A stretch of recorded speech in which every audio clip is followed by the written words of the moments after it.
We'll talk about mainly the structure of the spinal cord. We are going to look at the gross structure of the spinal cord and then cross-sectional structure of the spinal cord. What are the contents in the gray matter? What is there in the white matter? What is the function of the nuclei which are present in the gray matter? We'll talk about the function of the tracks which are present in the white matter and their location. We will touch on the spinal nerve and how it is formed and what are the relationships with diseases, different types of diseases of the spinal cord which can affect spinal cord.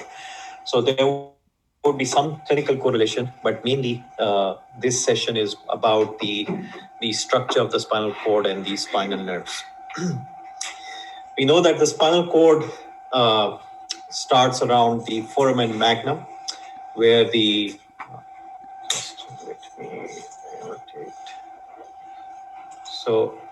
it starts around the foramen magnum here, and it goes all the way down to L1, just between L1 and L2 vertebra, where the spinal cord is going to end. There are two dilatations of the spinal cord, one in the cervical region, the other is in the lumbosacral region. So there is a cervical dilatation of the spinal cord, and there is a lumbosacral dilatation of the spinal cord. At around L1, L2, just between L1 and L2, you can see that the spinal cord tapers down to form a cone-shaped structure, and this cone-shaped structure is called conus medullaris. Each segment of the spinal cord is going to give rise to the spinal nerves. But the segments of the spinal cord, as I said before, do not correspond with the vertebral level. So when we are talking about spinal nerves and spinal segments, it doesn't mean the vertebral level. So if you see here, this is the vertebral column. So you have 7 cervical vertebra, 12 thoracic vertebra, and you have 5 lumbar vertebra, you have 5 sacrum, and then coccygeal vertebra. Similar to that, you have spinal segments. There are 8 spinal segments, cervical segments of the spinal cord. There are 12 thoracic segments of the spinal cord, 5 sacral, 5 coccygeal, 5 lumbar, and 5 sacral, and 1 coccygeal segment. So total of 31 segments of the spinal cord, and each segment of the spinal cord is giving rise to a pair of spinal nerves. But the problem is that spinal cord is ending at L1 vertebral level. So it is not corresponding, is not running throughout the length of the vertebral canal. It is ending at L1 vertebral level. So the spinal nerves for S2 or S3 have to travel down and then exit out at their vertebral level. So that causes the formation of something which is, horse tail-like structure, which is called the cauda equina. So one terminology is that the spinal cord is tapering down and forming a cone-like structure, which is conus medullaris. And then the spinal nerves, which have to travel down and exit out at their vertebral level, they are going to form a horsetail type of structure at the lower end of the spinal cord, which is called cauda equina. The spinal cord is also covered by meninges, like the brain was covered by meninges, the dura, the arachnoid, and the pia mater. Similarly, the spinal cord is also covered by meninges. And the dura extend up to S2 vertebral level. So even though the L1 vertebral level spinal cord is ending, but you still have the subarachnoid space going till the level of S2. So arachnoid and dura are going to extend up to S2 vertebral level. So that is the lumbar cistern where the CSF is present, and you can go in at L4, L5 level where you can easily tap in the CSF. There is also a layer of pia matter or a single layer of pia matter which extends from the conus medullaris, from the tip of the conus medullaris to the tip of the coccygeus, and that is called phylum terminal. So this phylum terminal which you see here is a layer of the pia matter or a single fiber of the pia matter which is going from the tip of the from the conus medullaris all the way down to the tip of the coccyx. Now, as I said, spinal nerves are exiting out from each segment of the spinal cord. So the first cervical nerve is going to exit out above the C1 vertebra. And between the foramen magnum and C1 vertebra, you would find the first pair of the cervical nerve coming out. The C7 is going to come out between C6 and C7 vertebra. C8 is going to come out between C7 and T1 vertebra, and all the rest of the spinal nerves are going to exit out below their vertebral level. So T1 is going to come out between T1 and 2. T2 is going to come out from between 2 T2 and T3, and similarly onwards. So first cervical nerve is above the C1 vertebra. The seventh one is between C6 and 7, and C8 nerve is going to come out between C7 and T1, and the rest of them are going to come out below their corresponding vertebral level. Now, one of the things which is important is when you see the injuries to the spinal cord, you should be, because usually what you would see is the injuries to the vertebral column. Now you should know that if which vertebral level, which spinal segment is coming. So there should be some way of assessing as a physician that once you are seeing a vertebral injury, which spinal cord level might be affected. So there is a simple formula here. If you are seeing the injury at the cervical vertebral level, you just add 1. So whatever the cervical vertebra you see, for example, if it is C6, you add 1 and it will become C7 spinal segment. If you're looking at the upper thoracic vertebra, the first 6, you add 2. And for the lower thoracic vertebra from 7 to 9, add 3. 10th thoracic vertebra is lying at the level of L1 and L2 segments of the spinal cord. 11th thoracic vertebra is lying at L3 and L4 segment of the spinal cord. And the 12th thoracic vertebra is lying at the level of L5.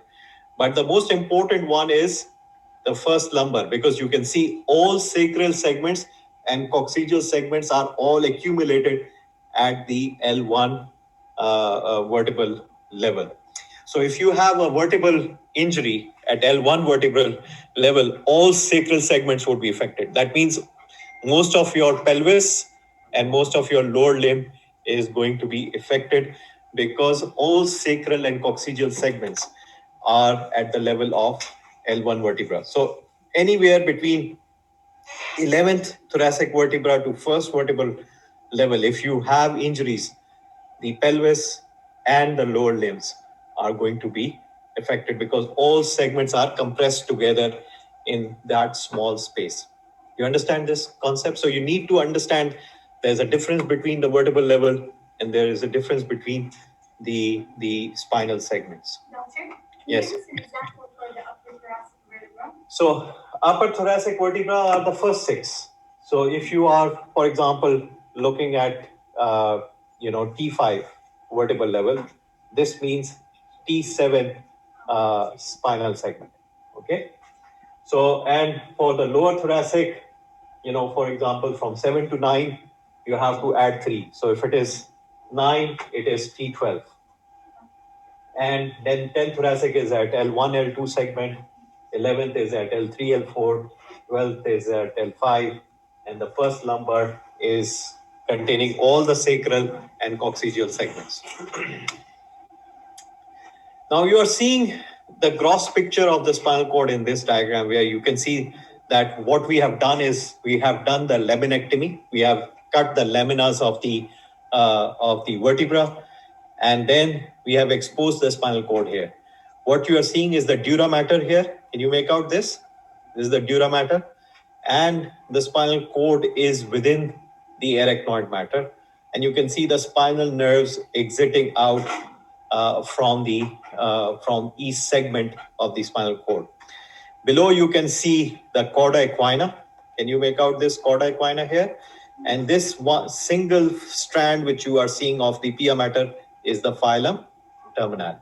And this is the conus medullaris, where it is ending into a cone-shaped structure. Now, the other thing which you need to understand is that the spinal cord is extending up to L1 and below, and it is suspended within the subarachnoid space. So why don't it fall down because of gravity? The reason for that is that because there are spinal nerves exiting out, which are anchoring the spinal cord in its position. The other thing which you are seeing is this ligament. Can you make out these extensions from the arachnoid and pia mater, and which is anchoring the spinal cord to the dura mater? These dentate ligaments. These are called ligamentum denticulatum because they have a shape like a teeth. So these are the ligamentum denticulatum. So they are between the spinal nerves. So between the exit of the spinal nerve, you would find a ligamentum denticulatum. So there are 31 pairs of ligamentum denticulatum, which are also anchoring the spinal cord to the dura mater. And then you have the nerves exiting out, so that keeps the spinal cord in its position. Now, if we look at, so again, you are seeing the dura mater, the arachnoid matter, and the pia mater is going to be on the side. There is the anterior rootlet, the posterior rootlet. They are going to join together to form the spinal nerve. Spinal nerve is present in the intervertebral foramen, and in the intervertebral foramen, the dura mater is going to fuse with the epineurium. So your subarachnoid space is extending up to the intervertebral foramen. So if you put a dye into the subarachnoid space and then take a radiograph, you can see the dye going up to the intervertebral foramen. Why this is important to know? One of the most common things which we get is the disc prolapse. Between the vertebrae, there is a disc, intervertebral disc, and it gets prolapsed when you carry heavy items. You can have easily a prolapse of the disc. If there is a disc prolapse, there could be a compression of the intervertebral foramen. And if you want to see that if there is a compression in the intervertebral foramen, what you do, you put up a dye into the subarachnoid space through the lumbar puncture. Similar to the lumbar puncture, you put up the needle in, put up the dye, and then look for a radiograph. And if the space is compressed, you would not find the dye going there, because the subarachnoid space is continuing till the place where the dura mater is fusing with the epineurium. So if the dye is not going there, it means that the space is compressed and the nerve is compressed there. Now we are looking at the cross section of the spinal cord. There is an anterior median fissure here, and there is a sulcus posteriorly. So there is an anterior median fissure and there is a posterior median sulcus.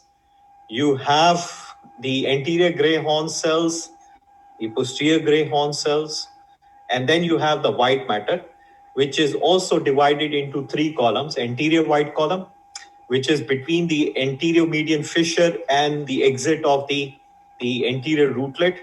This area is the anterior white column. Between the anterior rootlet and posterior rootlet, this is the lateral white column.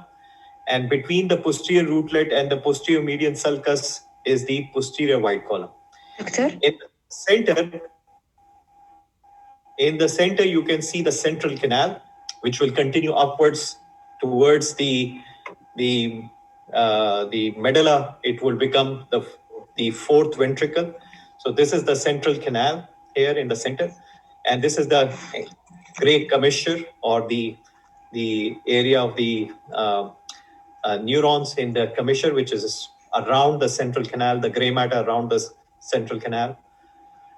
So this is how the cross section of the spinal cord is going to show you. Is it okay to ask a question?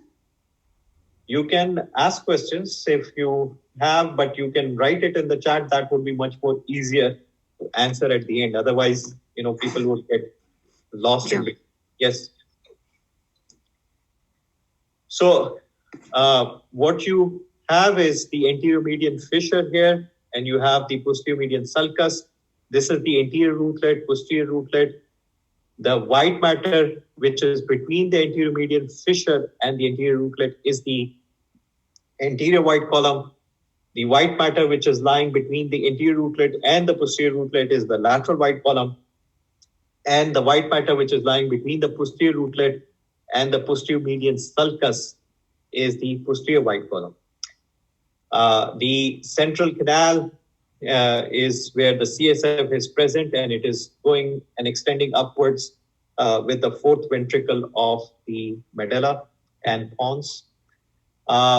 The blood supply of the spinal cord, you can see an artery which is running in the anterior median fissure, and this is called the anterior spinal artery.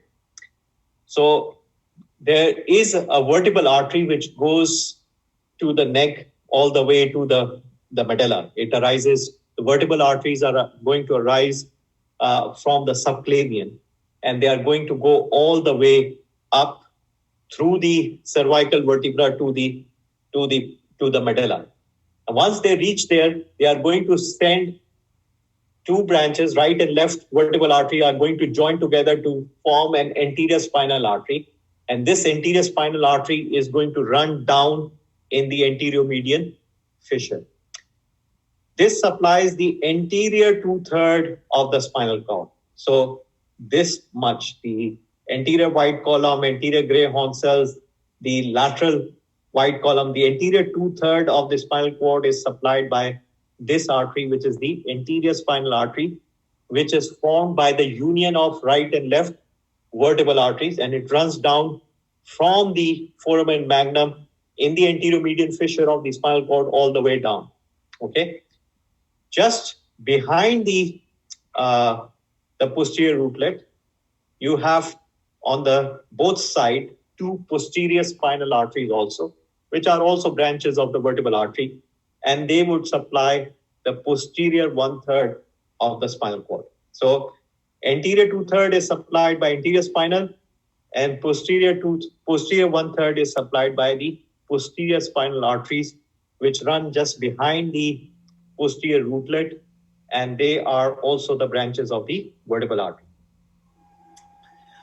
In addition to this, the intersegmental arteries are also like the intercostal arteries.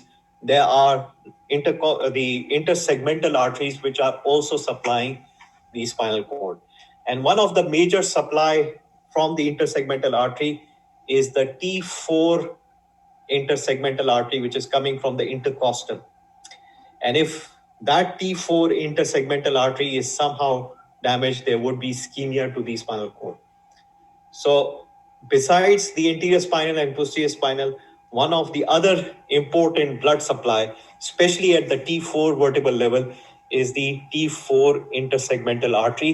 If it gets damaged, there would be ischemia to the spinal cord. Okay. Now we are coming to the structure of a nerve. We know that the nerve which you see is initially a bundle of white fibers. So there is a single bundle of fibers which is covered by endoneurium. Then there is bundles of fibers which is covered by perineurium, and the nerve itself is covered by epineurium, which is number of bundles of fibers of axons together. If we look at the spinal nerve, it has two rootlets. One is the ventral root, the other is the dorsal root. Ventral root, as I said before, it is the motor root, and the dorsal root is mainly the sensory root. So the dorsal root is going towards the dorsal root ganglia where you have main sensory neurons. And we said that dorsal root ganglia has neurons which have central processes and peripheral processes. So central processes of this dorsal root are going to go into the posterior gray horn cells. The peripheral processes are going to join with the ventral root to form the spinal nerve. So spinal nerve itself is a mixed nerve which has the sensory as well as the motor rootlet. Once the spinal nerve is formed, it is joined by also the communicating ramus from the autonomic ganglion, and then it divides into a ventral ramus and a dorsal ramus. The ventral ramus supplies the anterior lateral part of the body wall, and the dorsal ramus supplies the skin and the muscles at the back. So dorsal roots are mainly sensory. Ventral root, as we said, are mainly motor. Ventral roots continue out to form the spinal cord and mix with the corresponding dorsal root after the ganglion, and the combined dorsal and ventral roots are called spinal nerves. We also said that the dorsal primary ramus, once the spinal nerve is formed, they are going to divide into a ventral ramus and a dorsal ramus. The ventral ramus is going to supply the anterior lateral wall, while the dorsal ramus is mainly supplying the back muscles and the skin over the back. It is mainly the ventral ramus in the cervical region and as well as in the lumbosacral region where they are going to form the cervical and brachial plexus and the lumbosacral plexus. The ramus which are present between 2nd to 12th thoracic vertebra, they do not combine to form any plexuses. So in cervical region, you have cervical plexus as well as the brachial plexus. In the lumbosacral region, you have lumbosacral plexus and coccygeal plexuses. But the ventral ramus of T2 to T12, they do not combine and they do not form any plexuses. Dermatome, this is again a terminology. So the area of the skin supplied by a single spinal segment. Usually you do not, you have area of the skin supplied by multiple segments of the spinal cord, but one particular area of the skin which is supplied by one segment of the spinal cord or one spinal nerve itself is called a dermatome. And similarly, the muscle supplied by a single spinal segment or a single spinal nerve is called a myotome. This is important to, if you know, you have the knowledge of dermatomes and myotomes, you can easily use pinpricks or cotton wax to find out if the sensory loss is in particular part of the skin. You can relate it with the spinal cord injury or the segment of the spinal cord which is basically injured. So in spinal cord injuries, one of the neurological examination which you are going to do is to go to different dermatomes and try to pinprick or do the cotton wag test to see if there is any sensory loss in particular dermatome and then relate it with the injury in the spinal cord. Do you understand this concept? Now, if we look at the cross sections of the spinal cord, and let us start from the sacral segment. You can see that in the sacral segment, the anterior gray horn cells are quite big because you have the sacral plexus there. And the white matter is very small. Why? Because the white matter are mainly the ascending tracts are very few because only the tracts from the lower limb or the sensory information from the lower limb is adding up.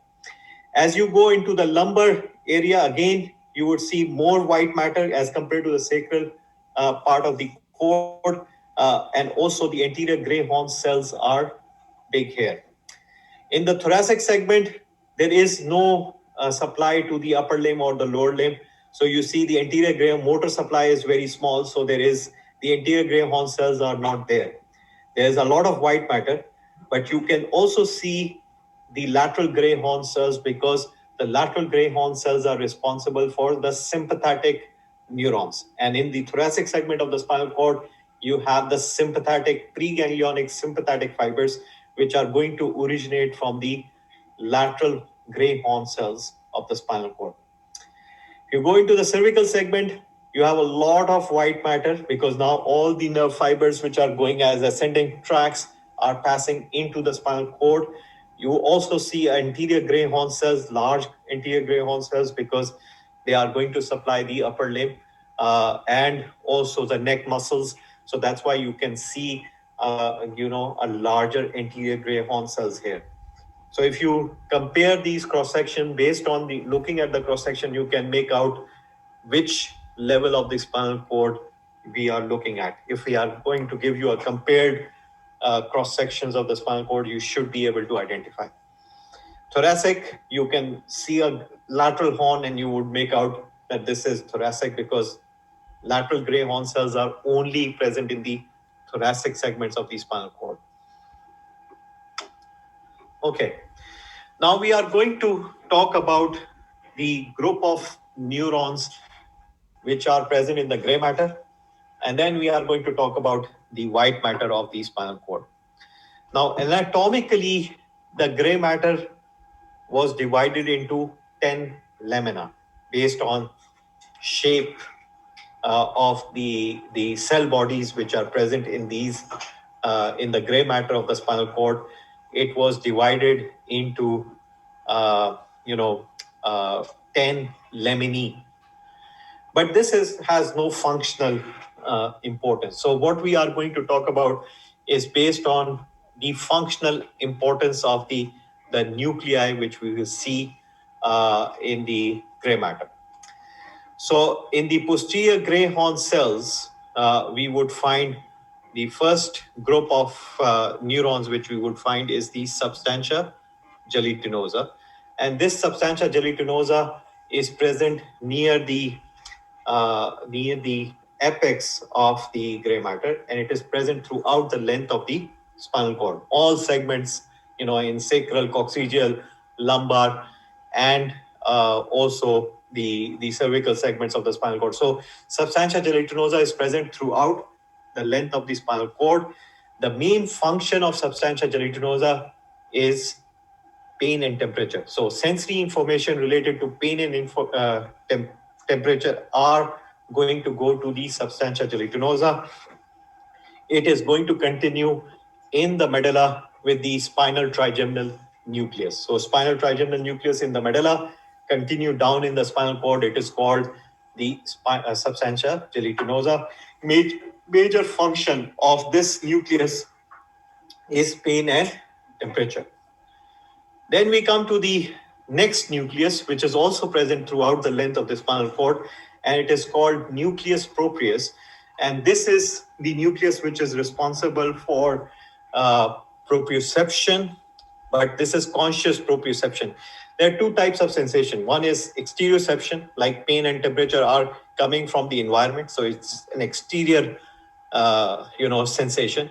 And proprioception is your internal sensation, like your joint is up or down, the positioning of your body. These are all proprioceptive impulses. So, and proprioception is also, there is conscious proprioception and there is unconscious proprioception. Like if I ask you to close your eyes and put your finger up or down, you should be able to know the position of your finger. This is conscious proprioception. But while you are walking, from your joints and your tendons of muscles, there is information which is going to go to the brain. And that is unconsciously going without you knowing it. So there is a conscious type of proprioception and there is unconscious proprioception. The conscious proprioception is the function of nucleus proprius, and it also is important for two-touch discrimination. That means fine touch. If I touch 2 points in your your hand, you should be able to discriminate it. So two-touch discrimination, conscious proprioception, and vibration is the function of nucleus proprius. So substantia gelatinosa, pain and temperature, nucleus proprius is for proprioception, two-touch discrimination, and vibration. The third nucleus, which you are seeing around the base of the posterior gray horn cell, is dorsal nucleus of Clark. This is not present throughout the length of the spinal cord. It extends from C8 segment of the spinal cord all the way to L3, L4 segments of the spinal cord. The function of the dorsal nucleus of Clark is unconscious proprioception. That means when you are walking or moving around, the proprioceptive impulses from your joints and tendons is unconsciously being sent to the brain. So the function of the dorsal nucleus of Clark is unconscious proprioception, and it is present from C8 to L3, L4 vertebra. Then you have this lateral nucleus, which is mainly the preganglionic, sympathetic nuclei, which is only present in the thoracic and upper two lumbar segment, from thoracic to L2 thoracolumbar distribution. That's why we always call sympathetic as thoracolumbar and parasympathetic as craniosacral, because there are segments, the parasympathetic segments in the sacral segment as well as in the cranial nerve nuclei. So the distribution of the parasympathetic is craniosacral and thoracolumbar is for the sympathetic. So preganglionic sympathetic fibers are present in the lateral gray horn cells of the thoracic and upper lumbar segments of the spinal cord. Then we come to the anterior gray horn cells, and these anterior gray horn cells are divided into three groups: medial group, central group, and lateral group. Medial group is present in the cervical segments of the spinal cord. From the C1 to C5, they are going to form the accessory nucleus, and this accessory nucleus supplies the sternocleidomastoid and trapezius, so the neck movement muscles. And the medial group is also forming the first 5 segments of the cervical segment of the spinal cord, which is going to form the phrenic nucleus and supplies the diaphragm. The central group is present only in the thoracic and lumbar segments, where it is supplying the muscles of the body wall. It is very small and usually present in the thoracic and lumbar segments of the spinal cord, supplying the muscles of the body wall.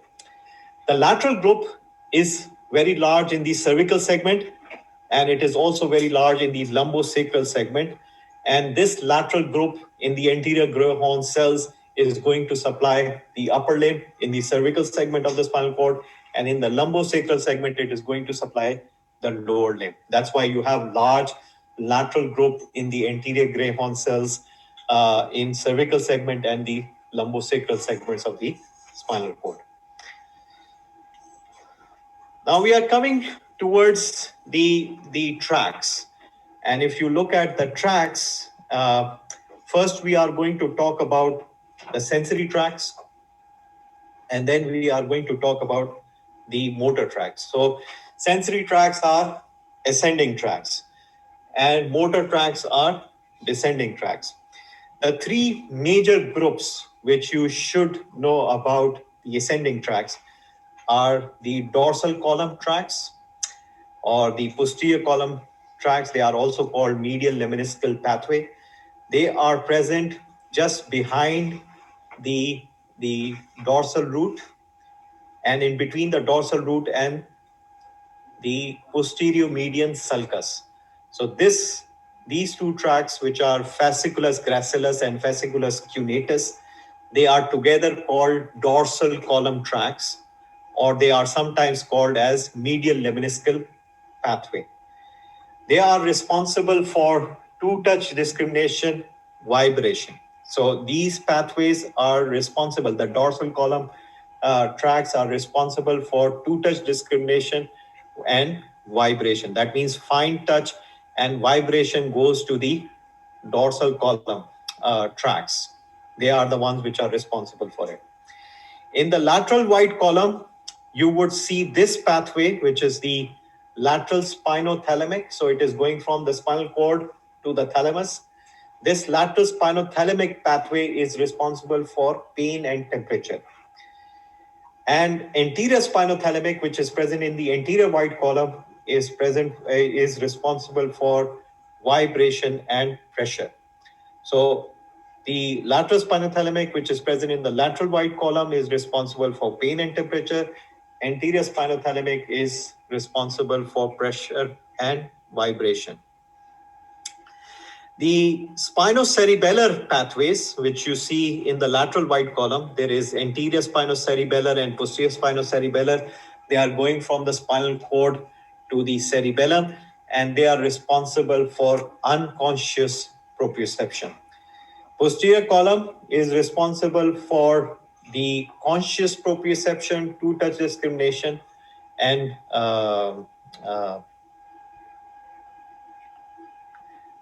vibration. So you have posterior column, which is responsible for two-touch discrimination, vibration, and unconscious conscious proprioception, while the anterior and posterior spinocerebellar tracts are for unconscious proprioception. The lateral spinothalamic is responsible for the pain and temperature, and anterior spinothalamic for crude touch and pressure. So there is crude touch where you would not be able to identify two locations. It's just a crude touch. And there is fine touch, which is the two-touch discrimination, which is the function of the posterior column tract. So posterior column, proprioception, two-touch discrimination, and vibration. Spinocerebellar for unconscious proprioception. The lateral spinothalamic for pain and temperature, and anterior spinothalamic for the crude touch and pressure. There are other smaller ascending tracts like spinotectal and spinoreticular, but those are just for the purpose, academic purpose. These are the major ascending tracts which we are going to discuss in detail, their pathways, where they cross, what happens if the spinal cord is damaged at a particular segment. So we are going to go in details about these tracks. The rest in your books, the spinotectal and spiro-olivary and spiroreticular, these are for academic purposes. If you can remember their names, that's good enough. But they have no practical, clinical application. So we are going to concentrate ourselves to these ascending tracks. So on this side, on the blue, we have already talked about the ascending tracks. Now on this side, you are seeing the red ones, which are basically the descending tracks or the motor tracks. Now, among the motor tracks, we should remember the corticospinal tract, which is coming from the cortex to the spinal cord. So it's called corticospinal tract. It has two components. One is in the lateral wide column and one in the anterior wide column. That's why it is called lateral corticospinal and anterior corticospinal. And because these tracts, when they reach the medulla, they form an elevation in the medulla, which looks like a triangle. So it's called pyramid. So they are called pyramidal tracts also. So corticospinal tract is also called pyramidal tract. So, and it's the major tract in terms of the motor tracts, or descending tract, which you should know from where it originates, where it crosses, what happens to it. So it's the major tract which we would be considering. So this is the pyramidal tract. All the other motor tracts which are descending, like you are seeing here, rubrospinal, vestibulospinal, tectospinal, these are all called extrapyramidal tracts. So there is a pyramidal tract which is corticospinal. All the other motor tracts are called extrapyramidal tracts. You can look at the location. Rubrospinal is located just next to the lateral corticospinal tract, and the rest of the motor tracts are present in the anterior wide column. And you can see the vestibulospinal, you can see the reticulospinal, tectospinal. These are extrapyramidal tracts, but they are all present in the anterior wide column. The only other extrapyramidal tract, motor tract, is present in the lateral wide column is the rubrospinal tract. In the dorsal wide column, you would not find any motor tract. The only motor tract in the lateral wide column are lateral corticospinal and rubrospinal, and the rest of the motor tracts are all present in the anterior wide column. So in terms of motor tract, the main one which we are going to discuss is the corticospinal tract or the pyramidal tract. Extrapyramidal, we will touch on rubrospinal, tectospinal, but we are not interested in details. The major one which you should remember is the corticospinal or pyramidal tract.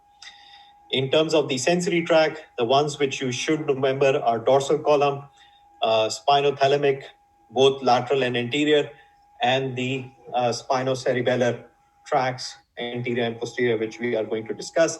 The rest of them are very small tracts. They don't have any clinical importance.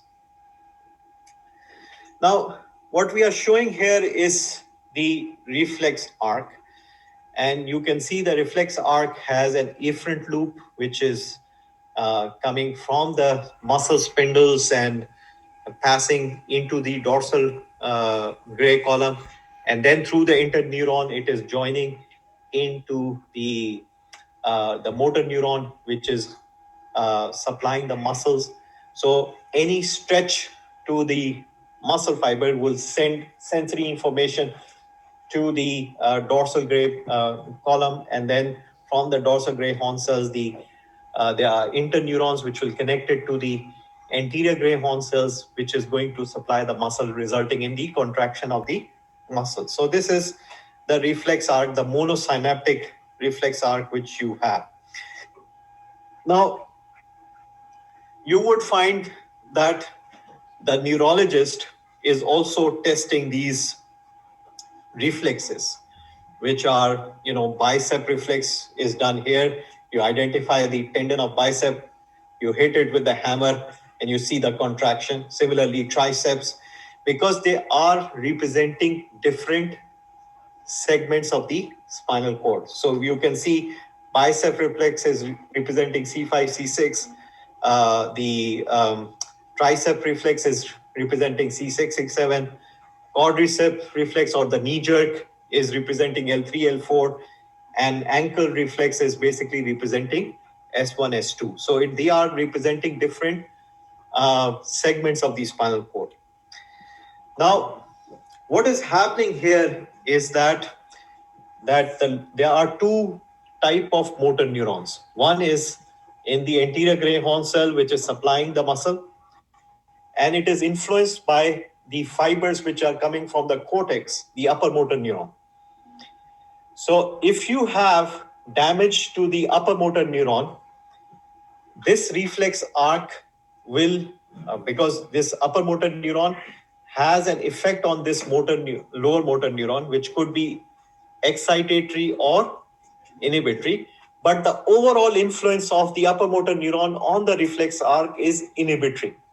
So if you take the upper motor neuron out because of the damage, for example, if you have damaged the L4 segment of the spinal cord, so the fibers, the upper motor neurons from L4 cannot go now down to L5.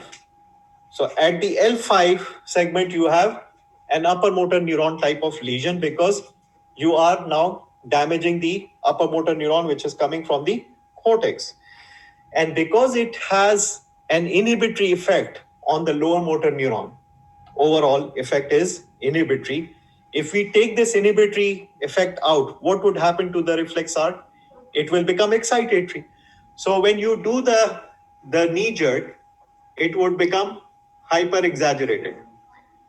Okay, or you see the tone in the muscle, it would be more. So hypertonicity would be there in the, so there would be spastic activity. Okay, that's why when you see the patients with stroke, what they have is an upper motor neuron type of lesion. So they have paralysis, but it is spastic type of paralysis because the muscles have more tonicity. And if you do the reflexes, they would be hyperreflexia. On the other hand, if you damage the lower motor neuron, which is either the anterior gray horn cells themselves or this spinal nerve, you are making this reflex arc damaged. So once the reflex arc is damaged, there is no supply to the muscle. So you would have a paralysis which is flaccid type of paralysis. And when you do not supply a muscle with a nerve, then the muscle will atrophy and the reflexes will be lost. So tendon reflexes will be lost, the muscle would become atrophy, and there would be flaccid type of paralysis. So you always are looking for if this is an upper motor neuron type of lesion or this is a lower motor neuron type of lesion. So if you are hearing these terms, lower motor neuron lesion, it means you should have flaccid type of paralysis, reflexes should be lost, the muscles will become atrophy. If you have an upper motor neuron type of paralysis, you would have a spastic type of paralysis, hypertonicity, reflexes would be exaggerated, and there would be no atrophy of the muscles. So those are the features which will help you to differentiate, is this an upper motor neuron lesion or this is a lower motor neuron type of lesion. Doctor, if there was a lower motor neuron lesion, it's in the arc or the ganglia, right? It can be either in the anterior gray horn cells or the nerve itself. It could be posterior root, it could be anterior root, it could be the anterior gray horn cells, the nerve itself. This is all lower motor neuron because spinal nerve itself is also a mixed nerve. So if you damage the spinal nerve, you still would have a lower motor neuron type of lesion.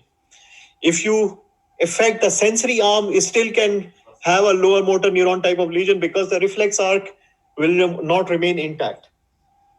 Okay, clear? So this is again showing you the same thing. The upper motor neuron has an excitatory effect on the lower motor neuron. It can have an inhibitory effect on the lower motor neuron. But the most commonly, the overall effect on the lower motor neuron is inhibitory. So if you damage the upper motor neuron, there would be disinhibition of the lower motor neuron. So there would be overactivity of the lower motor neuron, which will result in hyperreflexia, exaggerated reflex, spastic type of paralysis. So those are the features of upper motor neuron lesion. If you damage the lower motor neuron, then you have flaccid type of paralysis, you would have atrophy of the muscles, the reflexes will be lost. Okay, I think we should stop here and we'll continue from here next time with the tracks when we, deal with the tracks next time. Let's see. Lagging. Dura ends where S2. Can we repeat? Can someone type the points about anterior column?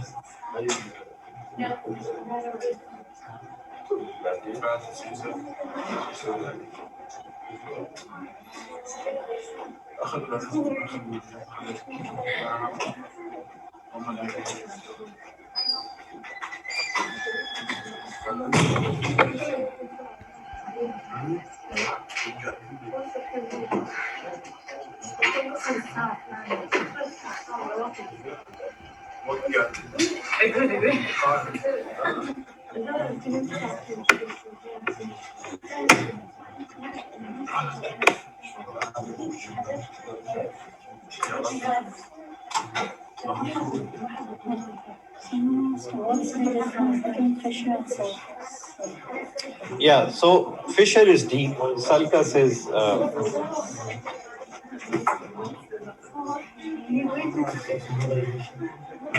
The sacral sections of the spinal cord have large anterior gray horn cells because of complexes.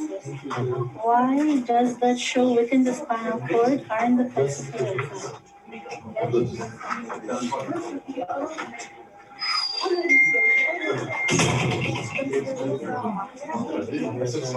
why does that show within the spinal cord? Aren't plexus? No, plexuses are outside. Plexuses are going to form by the ventral rami of the spinal nerves.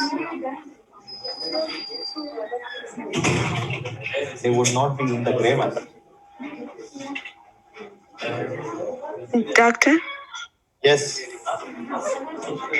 Good afternoon. Doctor, I have a question that you said that the upper motor neurons have a negative effect on the, like an inhibitory effect on the... Overall, it could have excitatory and inhibitory effect on the lower motor neuron, but the overall effect of the upper motor neuron on the lower motor neuron is inhibitory. So if you take the upper motor neuron totally out, then the reflex arc will become automatic, and there would be disinhibition of the reflex arc, resulting in the lower motor neuron to be hyperactive. Doctor, can I ask a question? Sorry. Yes, doctor, but isn't it the upper motor neuron is the connection between the brain and the spinal cord? Like when we want to move, doesn't this travel through the upper motor neuron to the lower motor neurons? Yeah, so your corticospinal tract, for example, which is coming from the cortex to the spinal cord, is the upper motor neuron, which is coming from the cortex all the way down to the lower motor neuron. So if you take the influence of the corticospinal tract out, the lower motor neuron would be disinhibited. You understand what I'm saying? So when we remove the upper motor neurons, and that person wants to move, like consciously wants to move, are they going to move? Like I can't understand They would have how. paralysis. They would have stroke. You know, the spastic type of paralysis is going to be there. They would have spasticity in those muscles which are going to be coming, which are supplied by the upper motor neuron, and they are now, you know, disinhibited. But there is a reflex arc which is there, so there is no injury to the nerve. They would have paralysis, but that type of paralysis is a spastic type of paralysis. So there is a difference between the paralysis which you will see with a nerve damage to the muscle, and with a spinal cord damage, or the upper motor neuron if it is damaged by a stroke. You would find spastic type of paralysis in a stroke, while you would have a flaccid type of paralysis in a patient with poliomyelitis, which has a nerve damage or anterior gray horn cell damage. Yes, I got it. Thank you, doctor. Yeah.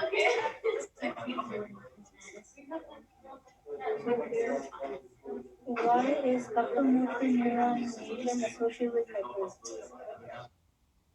And that's what I have already explained, that upper motor neuron has an overall inhibitory effect on the lower motor neuron. If we take that influence out, then the reflex arc will become automatic. So there would be hyperreflexia. The disinhibition will result in hyperreflexia. Any other questions? No. Okay, thank you.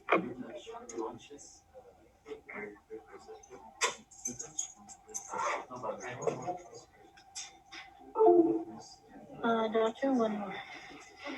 If the lesion is in the spinal cord, does it lead to hyperreflexia or flaccid paralysis? It depends. If it is, if it is the involvement of the anterior gray horn cells, then it is lower motor neuron type of paralysis. But if it is the damage to the corticospinal fibers or the motor fibers, then it is an upper motor neuron type of.